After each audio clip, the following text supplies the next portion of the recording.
Five Out Basketball, five segments, five takes. This is the podcast for NBA conversations. This is Five Out Basketball, and it starts in 3, 2, 1. Sorry for this to be the transition, Mavericks, but that's how we're going to transition because those jerseys are ugly. And we're going to go to our team breakdown because it is the Dallas Mavericks, arguably the hottest team in the NBA right now. A record of 34-25. They're 7th in the West, but they are one game from the 5th seed and also 3.5 games from the 10th seed if all is to go wrong. They're 8-2 in their last 10, but they really should be 9-1. But as we talked about, Max Strus happened. Oh my goodness. Like 12 points or 15 points in the last 2 minutes and a buzzer beater from half court. What can you do? And like that's like how you want to play the Cleveland Cavaliers. They have 4 stars and Max Strus. You want to shut them out and just hope Max Strus doesn't do what Max Strus did. But if he's gonna bang from half court, it's like whatever. Whatever. You're 8-2 in your last 10. Like I'm sorry. Yeah. So I'll go into the numbers because that's usually what I do. So they are 6. They have the 6th best offense, which is a plus. I mean, look, I'm not gonna lie, any team with Luka Doncic on is probably gonna have a top 10 offense, just relatively speaking. But even outside of Luka, having Kyrie as your number 2, Tim Hardaway, who's gonna get you about 20 off the bench while taking about 20 shots. You got Derek Lively, who's just an efficient center, Daniel Gafford, another one, PJ, like deep team in terms of like some solid players. But the other thing is, and this is probably the calling card, 21st in defense. Yeah. Now, the Mavericks have always kind of been like a defense, so it's nothing new. I don't know the numbers since the trade deadline, so maybe they've been better as of late. But and they've won a lot of games. So what you said 8-2, so Yeah. they've been winning games. So clearly, it's not that big of a deal. But yeah, those are the numbers.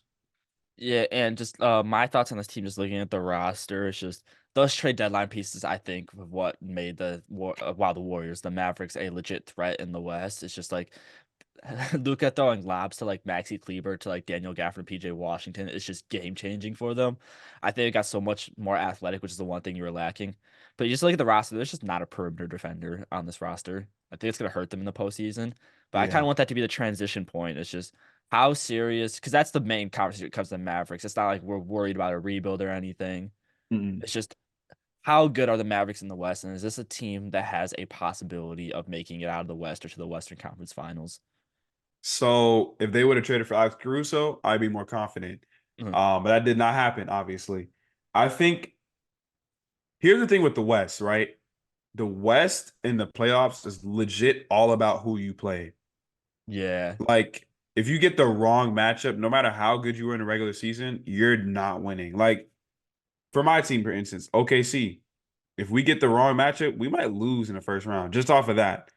But with the Mavericks, it's like, if they get lucky and I don't even know how to say lucky, but if they play the Timberwolves, they might be able to manage because look, Timberwolves have the best defense, but the Mavericks have a high-powered offense with Luka Doncic. And with the Timberwolves being kind of a stagnant offense, the Mavericks might be able to get away with having kind of a lower tier defense just off of that. And then we look at the only team that I'm like, yeah, they'd smoke them is the Nuggets. I mean, it's the Nuggets, bro. I can't really speak too much on that. But like OKC, if they play OKC, I'm not gonna lie, Mavericks might have a chance in a series like that. We're a young team and they have experience over us. Clippers is another one where I'm like, I mean, historically, it's never really worked out for the Mavericks, especially in the Luka era. Like Luka might average 35, 10, and 10 and still lose to the Clippers somehow. So Yeah. I think that's like their worst matchup probably. But if the Mavericks get the right matchups and they play like Minnesota in round 1, beat them. In round 2, they play like Denver or something, who might be the 4th seed. I wouldn't bank on them going that far. So I think it's all in all. My point is, it's all about who they end up playing. Yeah. And I think there's 3 red flags that the Denver, wow, I'm doing terrible with names, but there's 3 things the Dallas Mavericks have to worry about. These are the 3 red flags. Yeah. Firstly, there's not a legit perimeter defender on this team. Secondly, outside of Tim Hardaway and Daniel Gafford, the bench isn't the greatest. Dante Exum's having a little bit of a career emergence, but Maxi Kleber still gets minutes. And this And transitions to Dwight my third Powell. point, and I think the biggest thing the Mavericks need to figure out is Jason Kidd. Jason Kidd makes some questionable rotations. Like I remember towards the Maverick, like the end of the Cavaliers game, Yeah. Maxi Kleber was starting at center over Derek Lively and Daniel Gafford. It's like, can Why? we be serious? Like Maxi Kleber should never be having closing minutes. Mm-mm. And it's just, if we're not gonna get these rotations figured out in the playoffs with them having somewhat of a limited depth, then they're screwed. Because Tim Hardaway is a great 6 man. He's gonna give you the spark when you need it, but he's not giving you everything else. So you don't have like a No. legit defender coming off the bench. So I Yeah. think if Jason Kidd wants to bring the Mavericks to the Western Conference Finals or the Finals, these rotations need to get figured out because Yeah. it's just inexcusable. Maxi Kleber closing minutes. Especially playoff time, like that's when you need at least 7 guys who can, do a job, Uh-huh. So I think if he can't figure that out, it could be their downfall in the playoffs. And yeah, like you said, having no perimeter defense, that's gonna really hurt them because, Yeah. you know, I'll give Luka and Kyrie their credit. They're better the defenders than, initially, but they're not like, yo, I'm gonna put you on our best player and you gotta Uh-huh. lock him up. No, bro, that's not. You should never have Luka or Kyrie having to do that.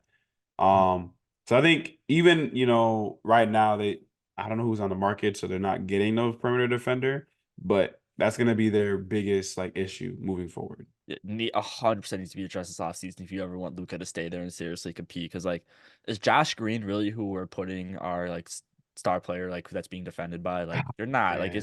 it's not serious.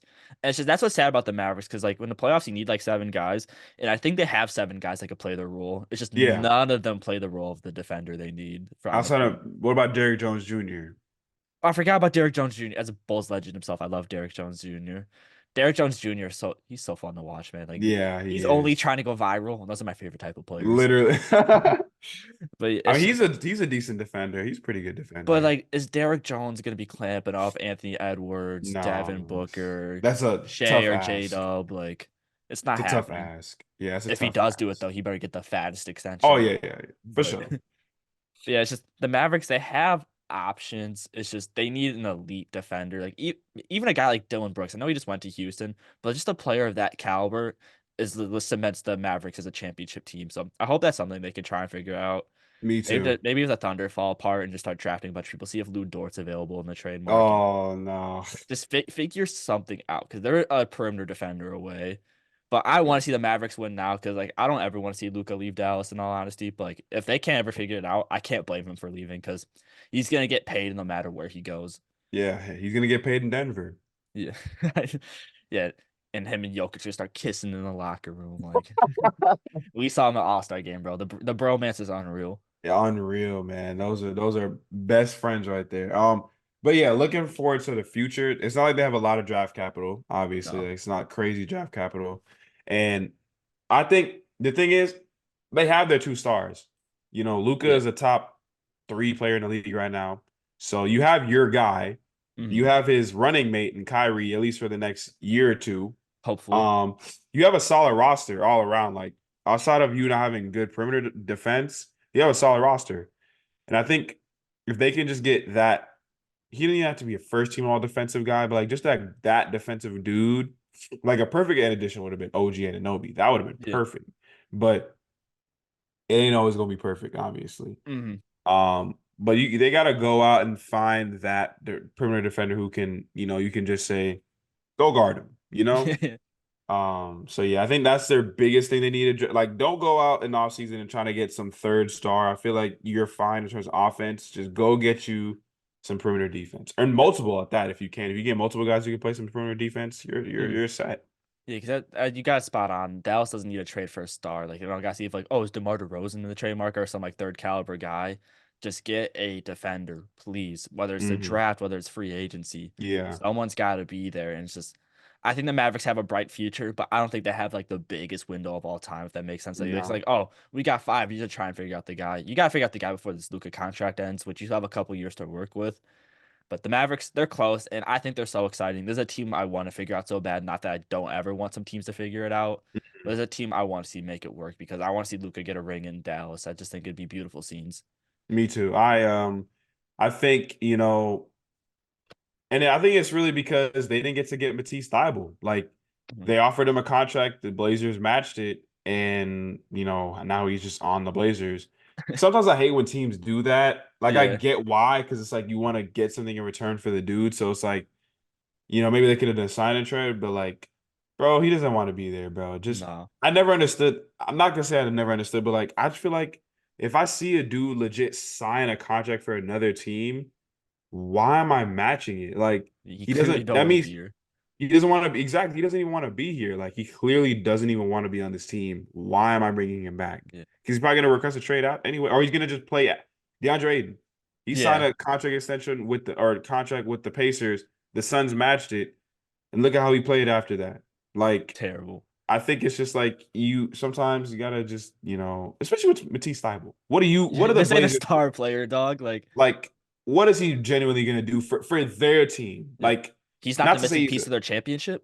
is like, bro, like you really can't use him. No. Another team like the Mavericks would love to have a guy like Matisse Thybulle, Yeah. but you as the Blazers, what are you No. what are you gonna do with Matisse Thybulle? Yeah. And he had the So dream stat line for the Mavericks the other day. I forgot who the Trailblazers played, but Thibault had 0 points, all of 3 from the field, 4 mhm, rebounds, 6 steals, and 2 blocks. perfect. See, That's literally all the Mavericks need, man. that's all they need, man. Yeah, so unfortunately, Mavericks, we don't think this season's gonna be it for you. I'm wishing for the best. I really am. Thank you so much for tuning into this segment of the 5 Out Podcast. I am Joey LeMaster, and me and Everton are so thankful for your guys' support. If you want to keep supporting us, please check out the full podcast on Spotify and follow our TikTok account. Both of those will be in the bio, and make sure to leave a like and stay smooth.